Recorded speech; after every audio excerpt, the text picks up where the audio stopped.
well, what I'm going to explain is on very special algebraic groups, so mainly G equals GLN or G classical matrix group.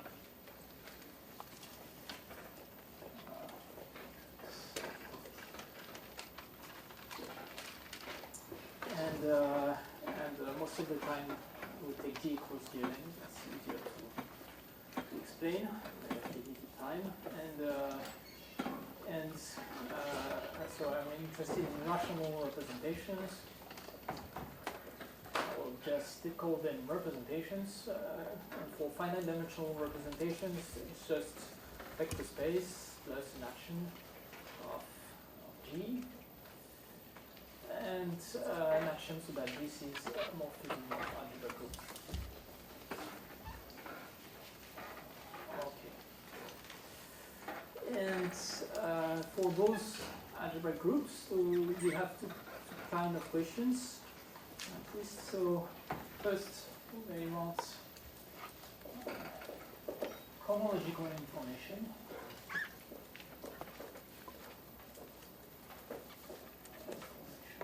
So can we compute something like x between two modules? Or can we say something about this?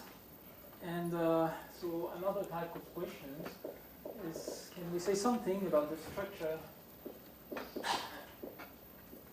of some modules of particular interest?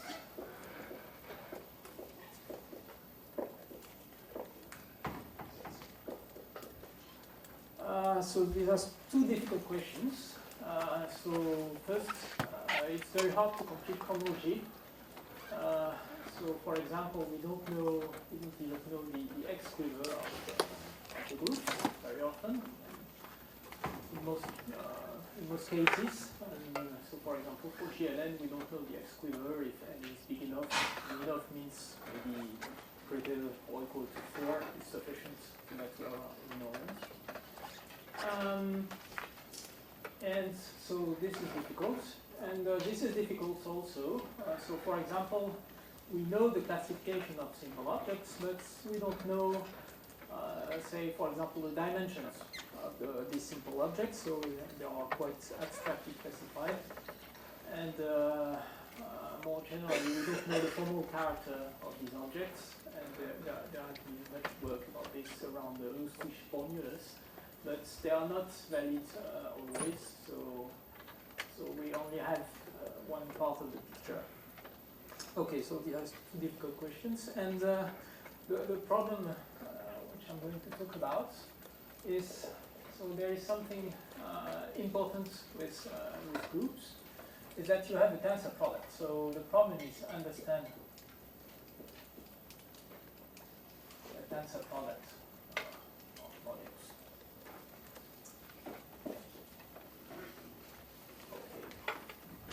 So first, on about cohomology,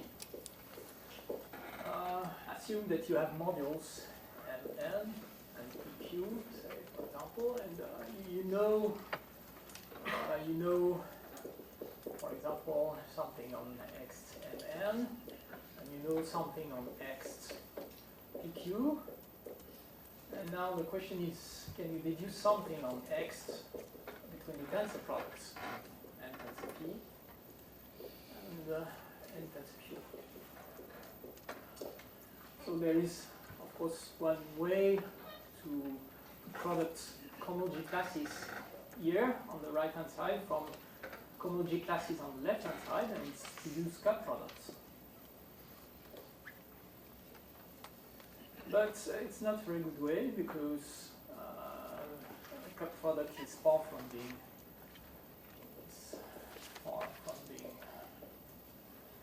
injective or subjective in general.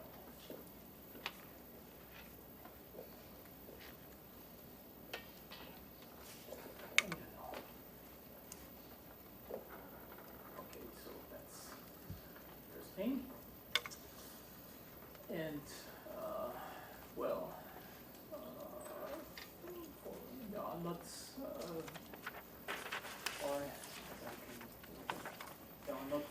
remarkable theorems until now to compute this side from this side. So I will give one theorem today. So now, of course, we can also ask about the local, the structure of the module. So structure of tensor n. So here is an open problem. We take two simple modules, so L1 and L2. We tensor them. And what are the composition factors? And what are the multiplicities?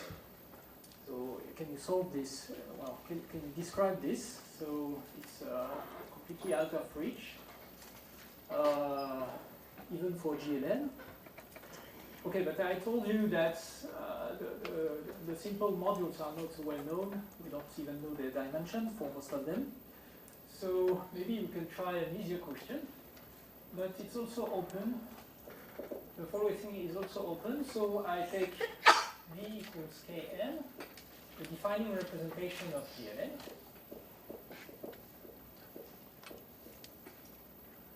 And then I can, so this is a simple representation, very well understood.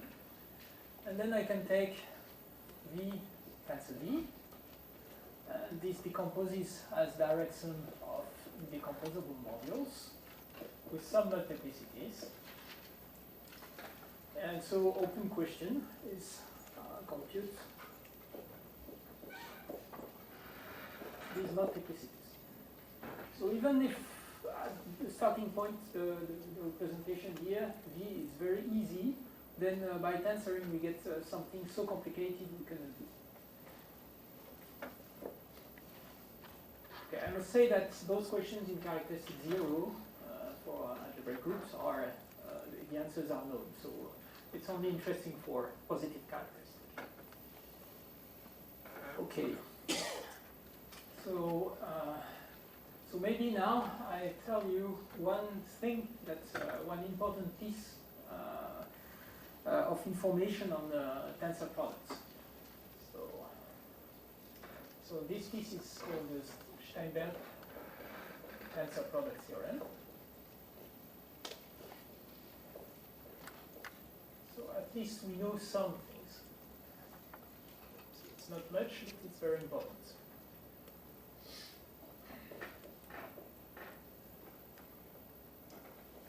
Okay, so how does it work? So first I have to introduce some concepts. So I will explain, for simplicity, I will explain everything for G equals J.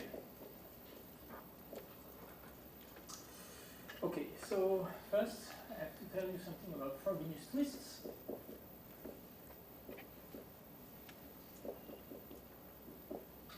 Of representations.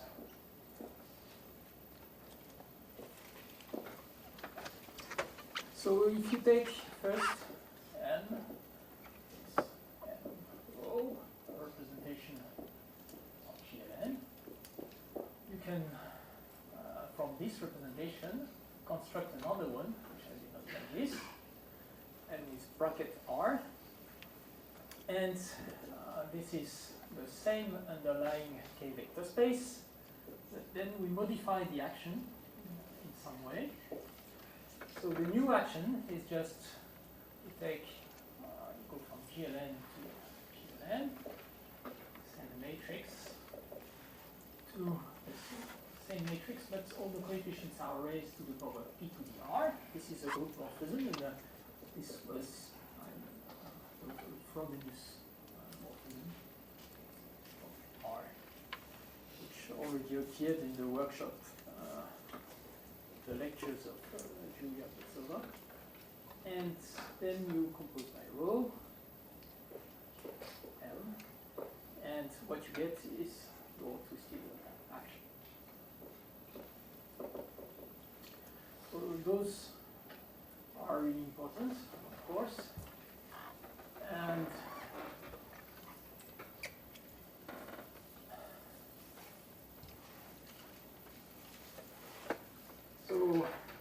just one thing that's not difficult is that you can see that if L is simple, this is equivalent to L bracket R is simple. Okay, and in general, those two are not isomorphic. So if you know L, then you know well the twists of L. Okay, so now I have to give also some details about the simple modules for GLN. Okay, so simple GLN modules. Okay, so they are classified, so for any reductive group, and so we take simple GLN modules, twice those. It's for GLN, it's in bijection with GLN plus, which is the set of doubles.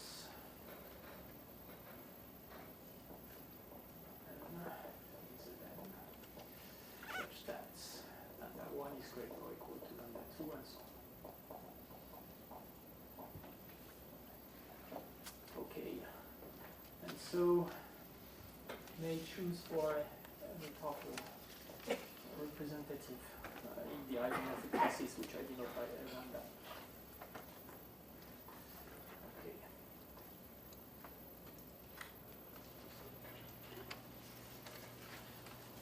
Okay. So just an additional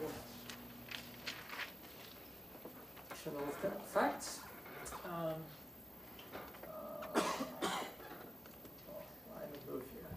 Call it definition, but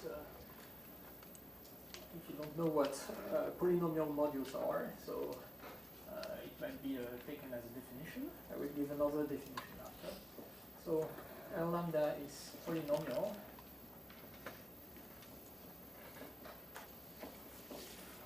or lambda i's are greater or equal to 0.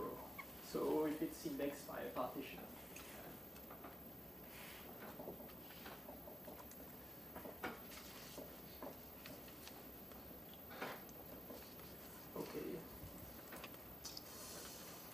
Okay, so these are not all the modules, of course, but it's not a big problem when you just restrict to polynomial representations, because in general, lambda for any lambda, if you tensor it by a suitable power of the determinant, then you get polynomial.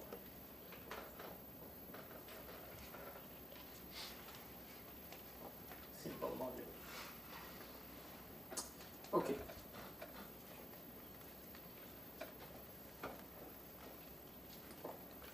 Okay, and I need another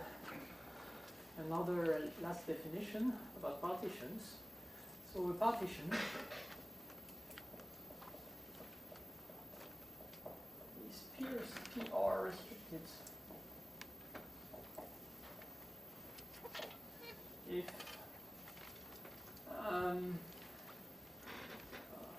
so that's the definition. If so, first lambda n is less than 2 to the r, and lambda I plus 1 minus lambda I is strictly less than 2 to the r or I. Okay. Okay, that's it. And so, Steinberg tensor product theorem says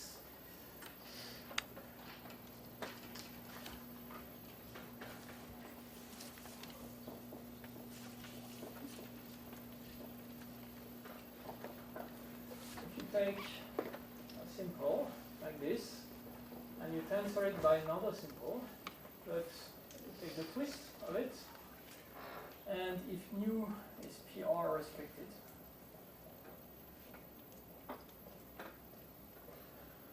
partition, then this is simple. it's isomorphic to this. Or not. So the difficult part in the theorem is not to find the partition here, it's to prove that it's simple. Okay, so it's at least one case where we know how to solve the open problem of computing composition factors tensor products. Okay, so now the theorem I want to tell you about today is the following. So we take G equals GLN and Q polynomial representations.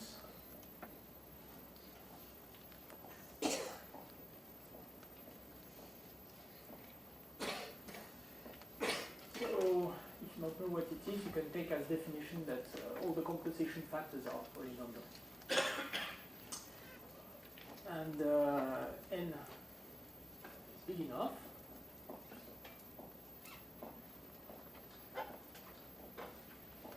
I will leave explicit bounds afterwards.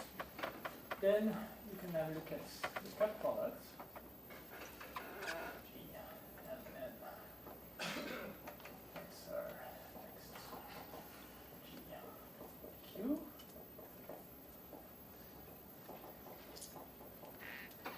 Next tensor P. And tensor Q.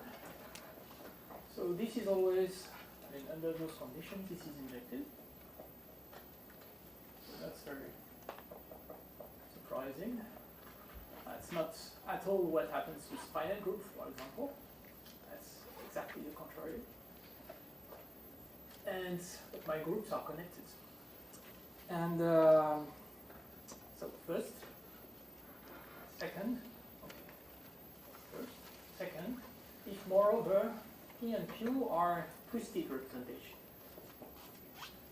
P prime twisted for some P prime, and Q is Q prime twisted for some Q prime, which are also polynomial.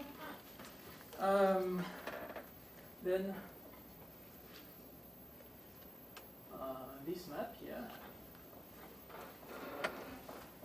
is ISO in low degrees.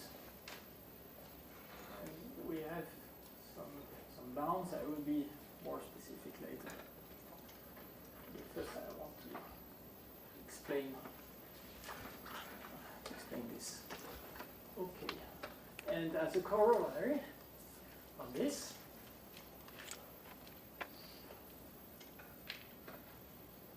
you can obtain the following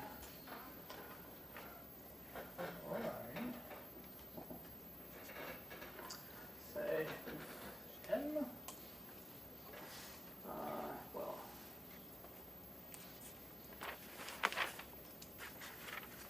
under some conditions on N, which we made more clear afterwards.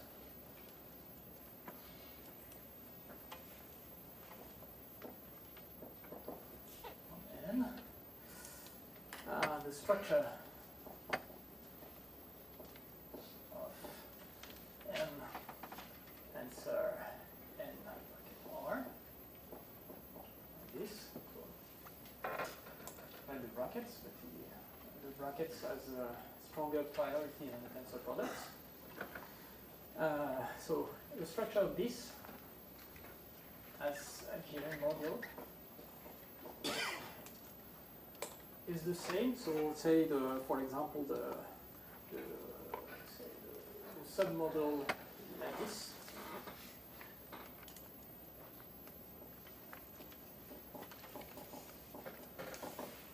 Is the same as that of M tensor N R, or say just M tensor N, as GLN times GLN module. So I'll tell you why it's interesting. So here, if you know the structure of M as the GLN module and structure of N as the GLN module, then it's easy to understand the structure of the tensor product.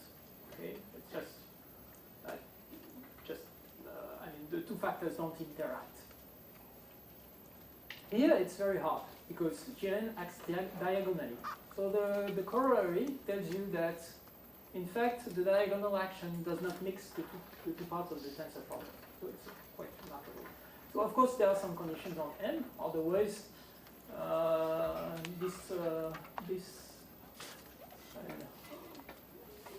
this open problem on simple on tensor product simple objects would be much more well understood. And there is something like, on the hypothesis, there is something like the composition factors must be like in the tensor product, Steinberg tensor product theorem. So must be PR restricted. Okay. So remarks. So corollary, generalizes.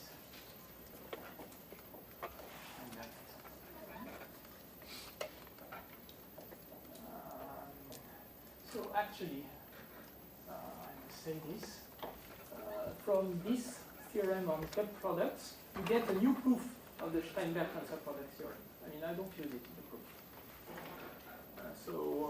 This is really a corollary of this. Okay, first, no other remarks. So maybe you are not interested in GLN, but in other groups. So a theorem has analogs for all other classical types.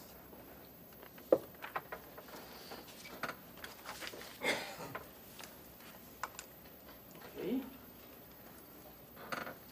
With polynomial representation and cohomology, so orthogonal symplectic groups.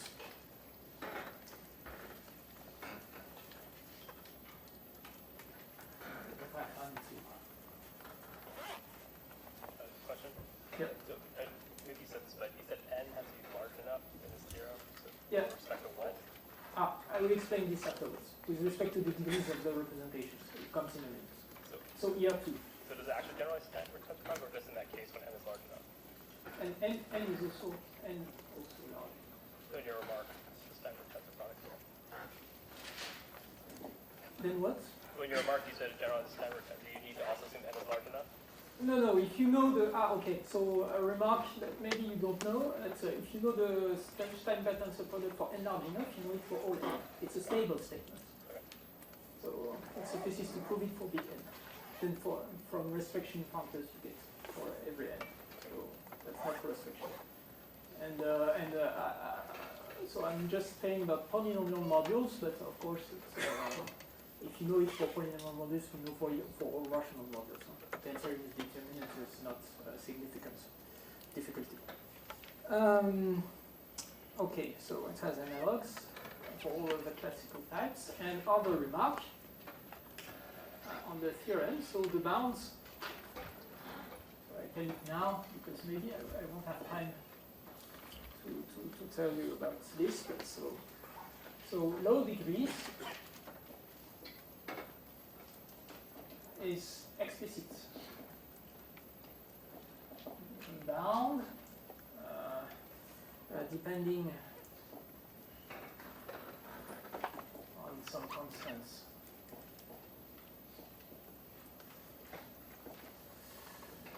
I call them INR, no, PNR and INR. And those constants are some kind of cohomological constants. They measure something about the homology of M and N. I don't know, I've not seen them appearing elsewhere. And they are related, these constants are related to other problems.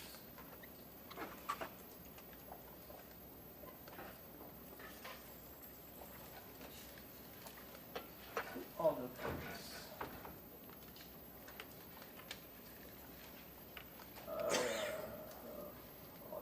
Algebra groups.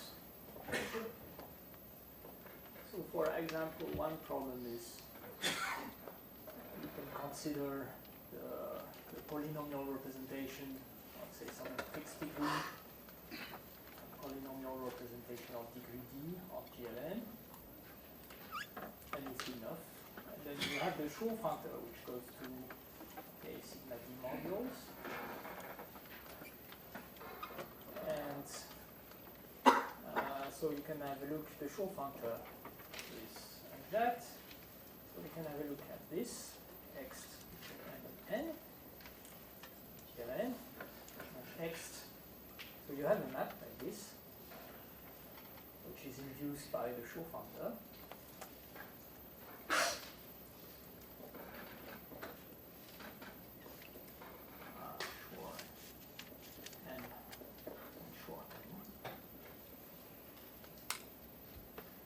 And of course,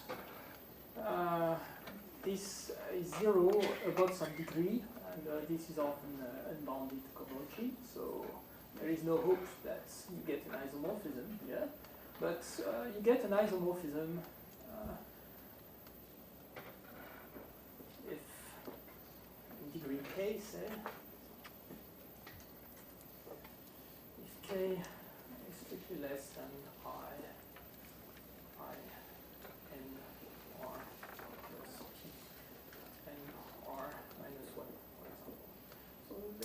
there has been an industry of computing low-dimensional groups in there, and actually, so for example, there are some statements which are just the trace of the highest weight category structure here that you find here using this. So some low x computations, for example, can be I mean, are for free here because you have highest weight category, and then you push them here, and they are non-trivial.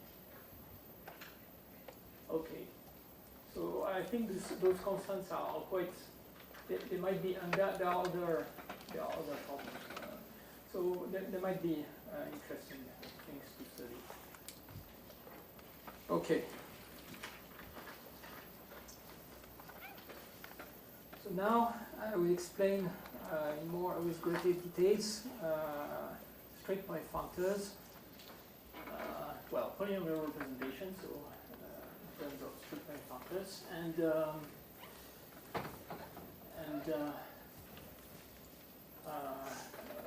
things about the degrees and the bounds and the bounds on n and so on.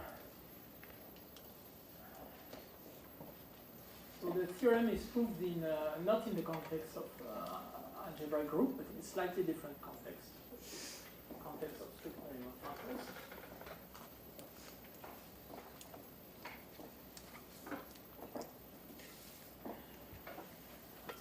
Okay, so by fk, so k is still an algebraically closed field, to simplify. So it's the category of functors f from finite dimensional vector space okay, to vector spaces. Okay, and morphisms or natural transformations.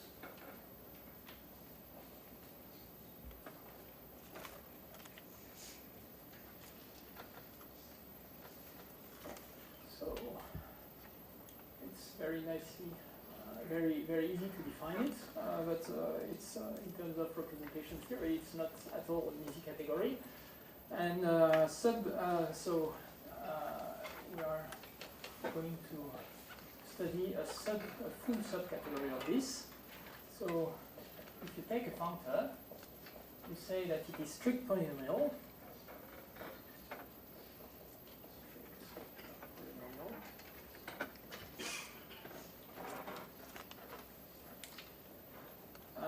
If the following holds. So you look at the effect on f on the hub groups on vector spaces. Rather. map here, which is given by factoriality, FW. And this is strict polynomial, say, of degree D, or homogeneous.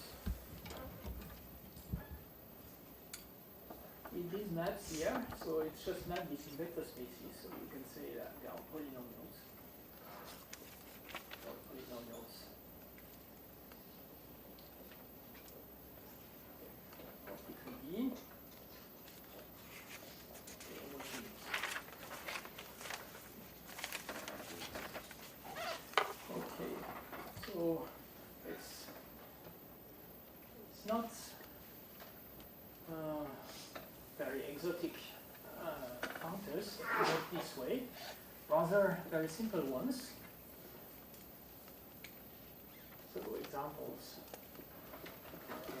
can take this tensor power, which maps to D to STW,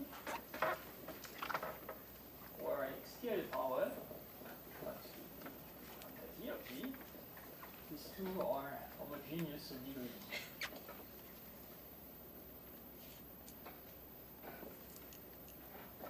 Okay. And we take P, a subcategory, a full subcategory of F. Objects are strict point functors.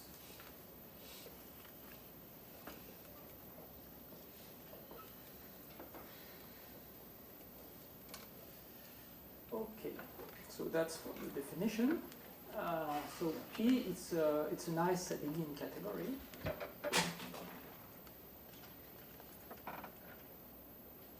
With enough injectives and projectives.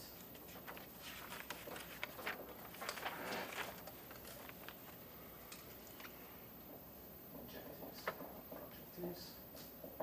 And actually, injectives and projectives are quite easy to describe. So you get enough injectives, for example, with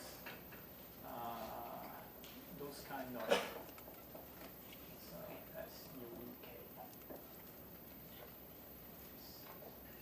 Is a family of injective congenerators. So it's something quite concrete. And I must say, so maybe if you're working with algebras, inside this category, you can take the category of strict polynomial functors which are homogeneous of degree D. And so it's a full subcategory, and this is isomorphic to the category of modules over the Schur algebra. Or N bigger than So it's under a strange disguise, only something very classical. But note that when you are interested in tensor products, then tensor products brings you out of this category. And P is some like the whole category here does not have a description as modules of an algebra, and so for tensor products, it's much more, it's easier if you work in there rather in a category of modules of Schur algebras. So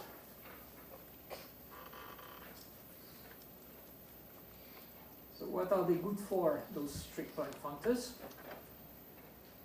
So there is, of course, strong links with general modules.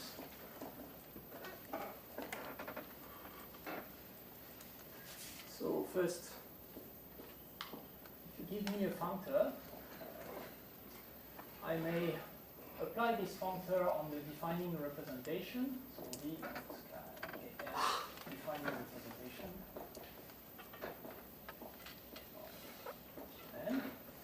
And if you do this, then here you get a representation. It's rational representation.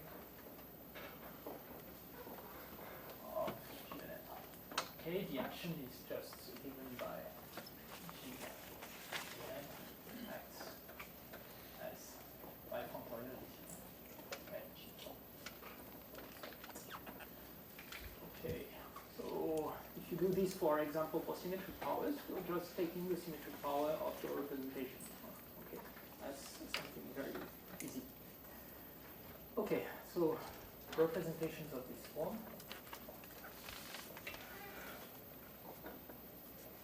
are called polynomial representations of GLM. This is not exactly the standard definition of polynomial representation as in the book of Green, but it's equivalent. Okay, so now 2 examples.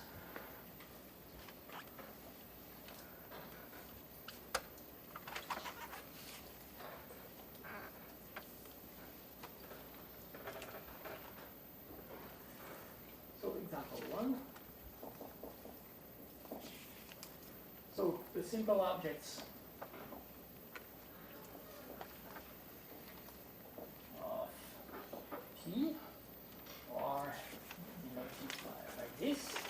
They are indexed by lambda partition. And if you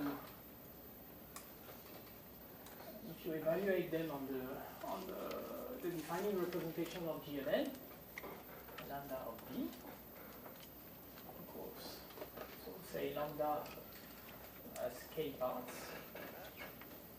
Okay, it's just L lambda, the simple GLN module, if n if k is less than n, and is 0.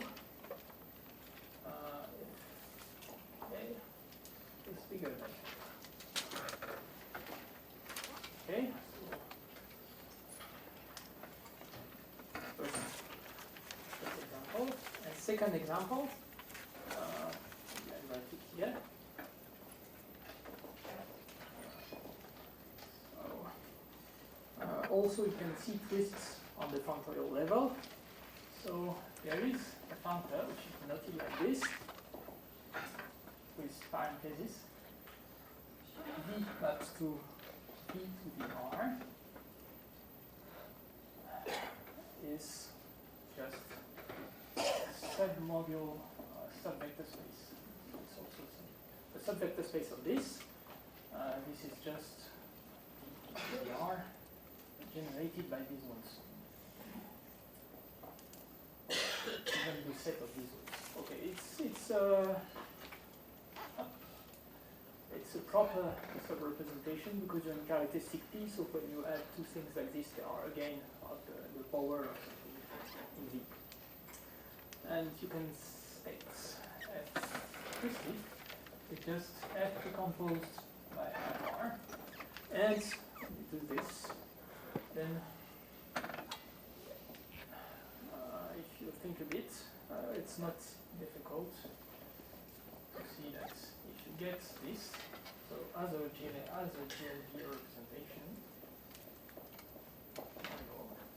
this is the same as first evaluating, taking this representation, and then twisting as I told you before.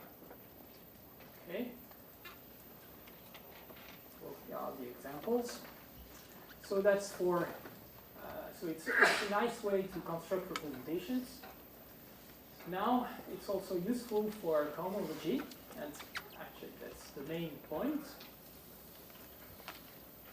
So now, if you're taking 2 polynomial representations, there are 2 things that you can compute if you want some cohomological invariance. You can compute on the one hand, you can compute extensions or GLN modules between your 2 polynomial representations. On the other hand, you could compute just x in this nice category of functors. Okay, and now there is a theorem of Finlander and Suslin, I think it's 97, which tells you that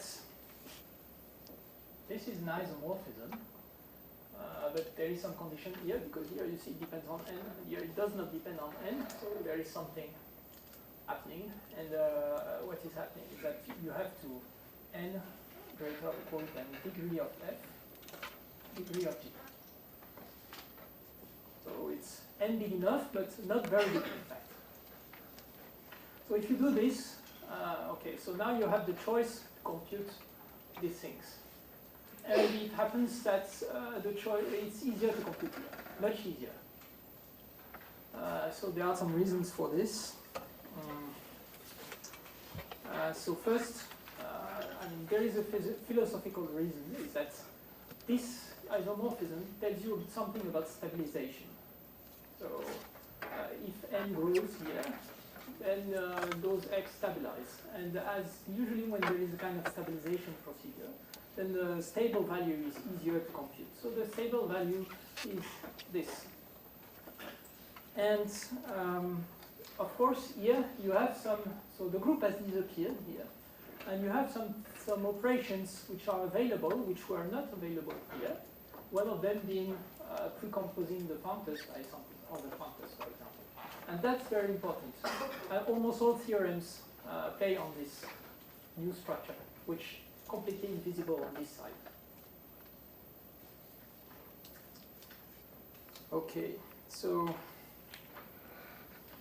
I have time to give you an example of those stable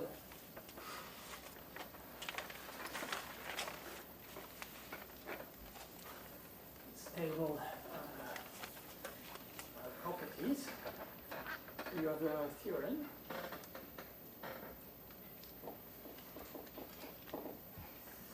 Which tells you that if you compute extensions between just a Frobenius twist like this in P and tensor product of two functors, you get always 0, assuming a small condition on f and g.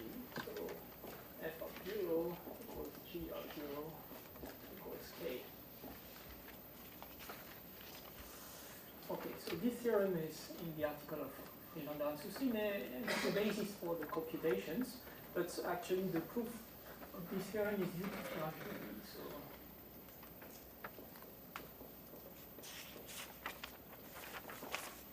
and it's really something about functors. So I think I don't have time to produce the proof, but the proof plays on precomposition by something. So f of p be a constant functor? Oh.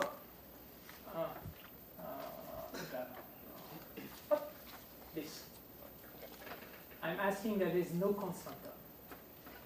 Otherwise, you could just take the constant functor, and it means that the x will vanish against any functor, which is not true. Okay. And this is really something stable. If you compute, for example, x GLP minus 1 of the same things, so dr, so you are out of the range where this computes this, so you get out of the range. Now n is not big enough, say v1, yeah. So the range, the degree of this one is p, so to have an isomorphism with 0, you should have GLP, but as soon as you are unstable, you go to GLP minus 1, then you get this.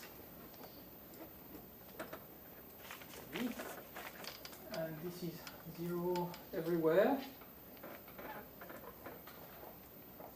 But this is k in degree p minus 2. And of course, so it's, I mean, extension groups are easier to compute when they vanish. So the computations that you can do in P rely very much on that kind of vanishing statement. And this kind of vanishing statement is not true unstably. And so unstably, it's a terrible mess. But then it simplifies a lot when going stable. Okay, so it's one of many vanishing theorems which are only true stably. actually, I will explain that my theorem on X is also contains, as a special case, lots of vanishing results. So now I can state. Okay, I think that's everything. Okay, so now it's about connectedness of cut products. So there have been already lots and lots of computation in this setting, and basically almost all non-trivial computation I know for GLN are made with this technique. Or, I must to be honest, if you don't want to use this, then you can also make computation for very small n, like GL2, because GL2 is a very nice group. It's not very big, but otherwise, out of this, mainly it's this way to compute. Okay, and so maybe just to indicate you something, that the big thing about this article of Fredanler systems is the article where they do finite generation for finite group schemes. The big thing is that they managed to compute. It's to tell you how ignorant we are. They managed to compute this. You take the standard representation, you just shift it. Put brackets here. So it's very easy representation, and they compute this. And that's the main cohomological real computation which is contained in the paper. Okay, and without, although these are simple and very simple representations, if you don't have this strict counters, it's very hard to compute this. I don't know if it's possible. Okay, so now about connectedness.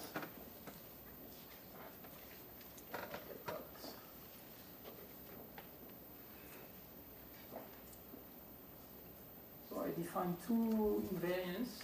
Well, my numerical invariants I told you about at the beginning of the talk. So if f is a functor, or a polynomial representation of GLN, this is just sub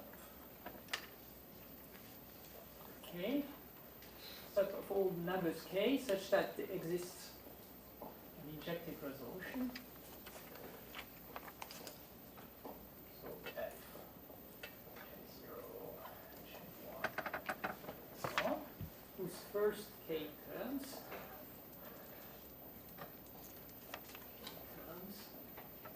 are of the form direct sums of things like this. J, where all the mu I are less than p.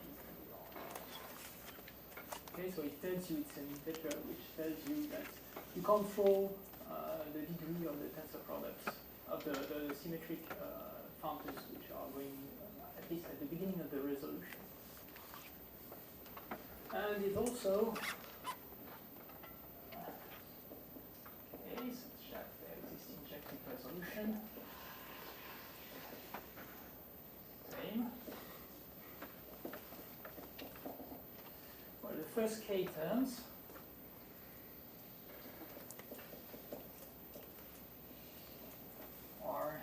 form direct sums of J nu. J nu is, say, injective envelope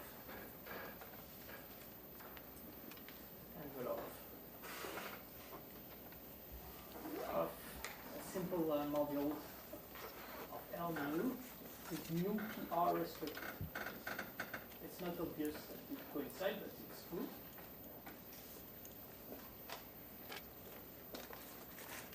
Okay, and you get another constant p like this, which is on the same but working on projective resolution.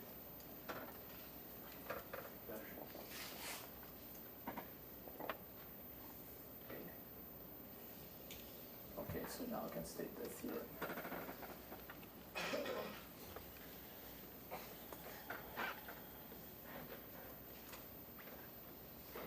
So how much time do we have?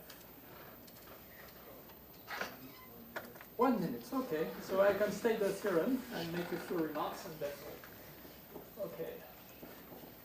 Okay, so you take F, G, K, H, homogeneous. I take the homogeneous, but since any strict functors splits as direct sum of homogeneous functors, then you can get a general statement if you want, just by taking direct sums. It's not a problem. So strict functors. So first, this cup product here is injective.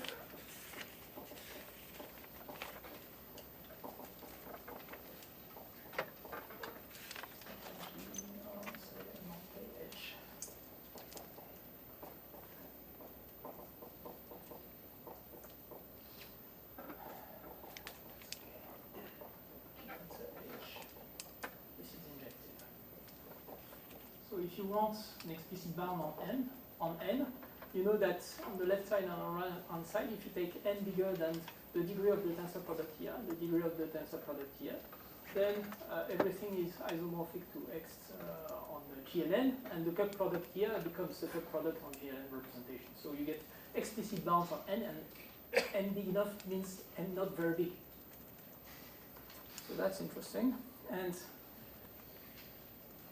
understand if now the functors here are twisted and H1R. Now I give you the connectedness constants.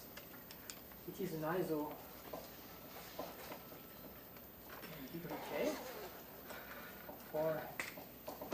So there are two whenever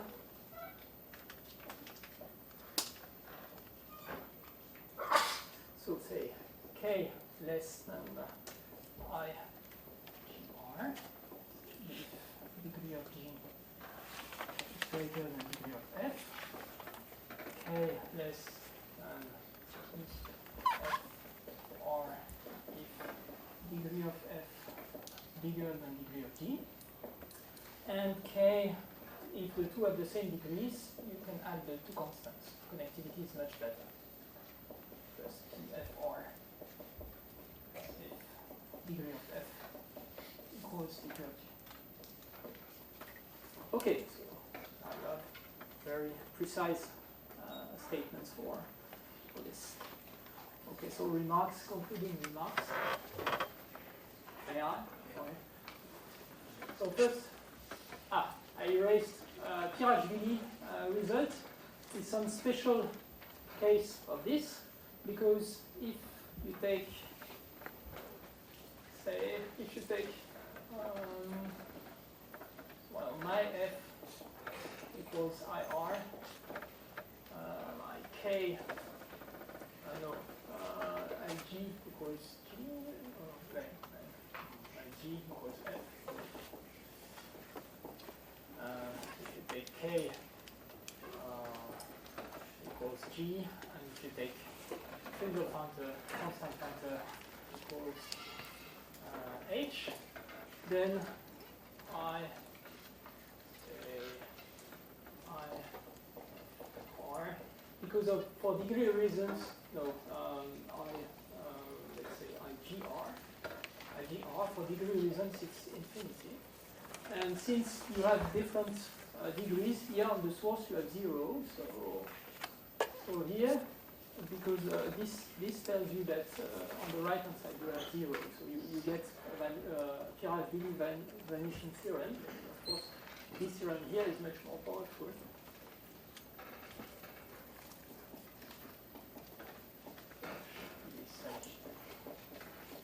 Okay.